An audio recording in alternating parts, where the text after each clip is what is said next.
দেশ টিভির 18তম বছরে পদার্পণ উপলক্ষে দেশ টিভি পরিবারের সদস্যদেরকে আন্তরিক শুভেচ্ছা, ফুলেল শুভেচ্ছা, কৃতজ্ঞতা জানাচ্ছি আমাদেরকে দাওয়াত দেওয়ার জন্য।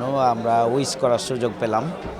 আমরা চাইব যে হাজারো প্রতিকূলতার মাঝে বস্তুনিষ্ঠ এবং প্রকৃত বাস্তবসম্মত নিউজ পরিবেশন করবেন এবং আজকার যে টেলিভিশন এটা পুরো সমাজ এবং ব্যক্তি পরিবর্তনের একটা মাধ্যম হতে পারে। আমরা আশা করব যে একটা রাষ্ট্রের বা গণতন্ত্রের চতুর্থ স্তম্ভ হিসাবে খুবই ইফেক্টিভ এবং কার্যকর ভূমিকার ধারাবাহিকতা অব্যাহত রাখা দরকার। নতুন বাংলাদেশ বিনির্মাণে জনগণের যে আকাঙ্ক্ষা, সে আকাঙ্ক্ষাকে ধারণ করা উচিত টেলিভিশনগুলোর, এবং দেশ টিভি সেটি করবে এবং সে আকাঙ্ক্ষা বাস্তবায়নে হাজারো প্রতিকূলতাকে অতিক্রম করে তারা এগিয়ে যাক, সেই প্রত্যাশা আমাদের। ভালো থাকবেন সবাই।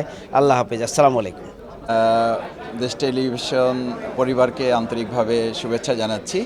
বাংলাদেশ জামাত ইসলামীর পক্ষ থেকে আজকে মূলত আমিরে জামাত ডক্টর শফিকুর রহমানের প্রতিনিধি হিসাবে কেন্দ্রীয় নির্বাহী পরিষদ সদস্য ঢাকা মহানগরী দক্ষিণের আমির এবং এমপি নুরুল ইসলাম বুলবুল ভাই সহ আমরা এখানে এসেছি।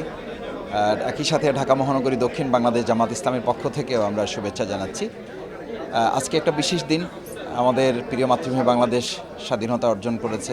26শে মার্চের এই স্বাধীনতা মহান জাতীয় দিবসের শুভেচ্ছার পাশাপাশি আমরা মিডিয়ার কাছে প্রত্যাশাটা আমাদের শুধু না, সাধারণ নাগরিকের প্রত্যাশা হচ্ছে একটা আয়নার মতো।